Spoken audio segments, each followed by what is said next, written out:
आजको मेरो भ्लग चाहिँ अरू दिनभन्दा निकै नै फरक छ किन भन्दाखेरि यो चाहिँ अब हामीले चाहिँ हाम्रो 24 इन्टेकको नम्बरको लागि चाहिँ ट्रिब्युट गर्न गइरहेको छौँ जो चाहिँ पारस गले हो जसको चाहिँ अब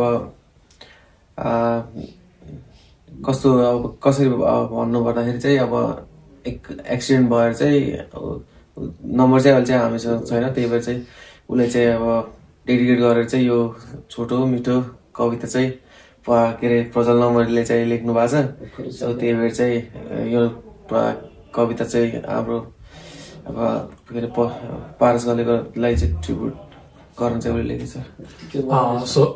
सबैलाई नमस्कार। मेरो साथीको च्यानलमा मेरो नाम चाहिँ प्रज्वल दुलाल। मैले चाहिँ हाम्रो नम्बरी स्वर्गीय पारस गलेको नाममा एउटा कविता लेखेको छु र मेरो कविताको शीर्षक रहेको छ छोरा अस्ताउँछ बुर्नाईको साँझमा भनेर। अनि अब कविता चाहिँ सुरु हुन्छ। एक्सिडेन्ट बुर्नाईमै भएर चाहिँ मैले त्यो लेखेको। जाने मान्छे त गइहाल्छन् तर छुट्नेलाई गाह्रो हुन्छ। त्यसै सन्दर्भमा आज मैले मेरो कविता चाहिँ एउटा बुबाको शब्द बनेर बोल्दैछु। एउटा बुबाले चाहिँ अब कसरी आफ्नो भावनाहरू व्यक्त गर्छन् भनेर। सो अब कविता चाहिँ सुरु हुन्छ।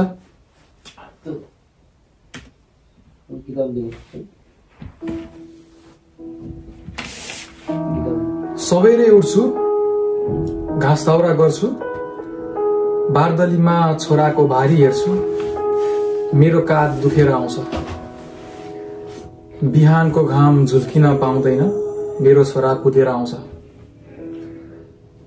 मान्छे सानो छ सपना उसका ठूला पिता हुँ डर लाग्छ आफ्नै सन्तान हो मलाई भर लाग्छ तिमी भर्ती लाग्दा तिमीले त्यो वर्दी लाउँदा गर्वले छाती सगरमाथा भएको थियो छोरा तिमीले त्यो फोनमा भर्ती लागे बा भन्दा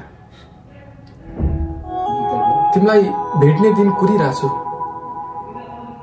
अब त मनी चटक्क इष्टकोट लाएर हिँड्ने भएको छु अब त बिस्तारै ऋण पनि तिरिदिन्छु पैसा आएपछि तिम्रो आमालाई माइले तिलरी पनि किनिदिन्छु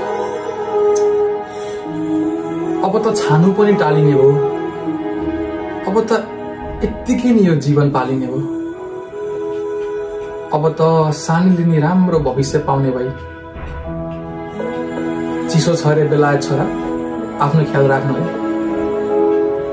सपनाको आकाश बोकेर हिँडेको छोरा यथार्थको बाकसमा फर्किन्छ त्यो खडेरी लागेको आँखामा पनि मुसलधारे आँसु दर्किन्छ तिम्रा पाइला हराएसी बाबु त्यो बाटो बिरानो भएको छ तिम्रो हाँसोले उज्यालो बनाउने त्यो आँगन आज अँध्यारो भएको छ आकाशको ताराले तिमीलाई हेर्छ चन्द्रमाको प्रकाशले तिमीलाई चुम्छ छोरा फर्केर आउन तिमीलाई सम्झेर यो मन साह्रै हुन्छ तिमीलाई सम्झदा सम्झदा छोरा मेरो आँसु सिद्धियो तिमी कहाँ गयो मेरो बाबु यहाँ आमाको कोखरी थियो स्मृतिका हर रात तिम्रो सम्झनाले गर्जिन्छ तिम्रो मुस्कानमा बिज्ने हामी आज मुटु भोकले बटाइएको आन्द्रा जस्तै भएको छ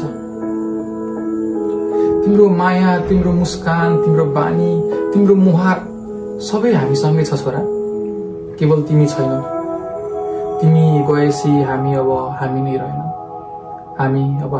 रहेनौ सायद त्यो दिन डोको खोसिदिएको भए तिमी हामीबाट खुसी दिन थियौ होला सायद हामी गरिब नभएको भए तिमी परदेशी थियौ होला ठुला घर देख्नै हुँदैन बाहेस्तै घर बनाउँछु भन्थ्यौ अब त म कमाउने भए रमाउँछु भन्थ्यौ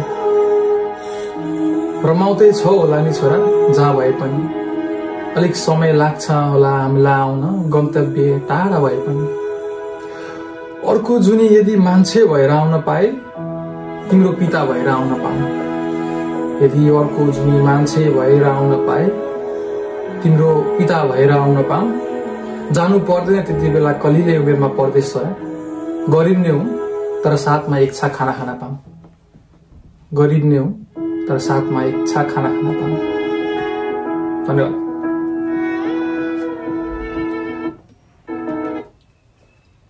यो कविता चाहिँ अब यही अन्त्य हुन्छ।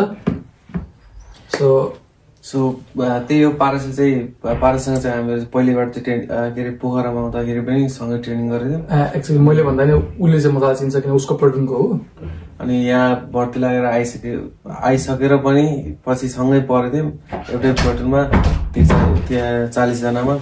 अनि पोखरामा पनि ऊ चाहिँ मभन्दा 1 दिन अगाडि 2 दिन अगाडि क्याम्पमा छिरेको थियो। अनि इन्टरभ्यूको क्वेसनहरू यताउता सबै उसले नै भनेको थियो। तर मान्छे जे होस् राम्रो थियो, चुलबुले थियो, मजाकी थियो। बट अब त्यही हो, 81 अब त्यस्तो भयो। सो त्यो भइसकेपछि अब हामीहरूको के अरे 2024 इन्टेकले चाहिँ अब 337 नम्बरले चाहिँ आफूबाट सक्दो चाहिँ सबैले सहयोग गरेछ। अनि र यो चाहिँ एउटा सानो ट्रिब्युट 78 ट्रेनिङ पार्टीको तर्फबाट पनि हैन, एउटा सानो ट्रिब्युट हो मेरो तर्फबाट पनि। किनभने म बेला बेलामा कोर्ने गर्छु र त्यही कोर्ने सन्दर्भमा चाहिँ मैले एउटा किन वाइ नट भनेर मैले उसको लागि एउटा लेखेको मनैबाट हैन। सो मेरो तर्फबाट यति नै छ।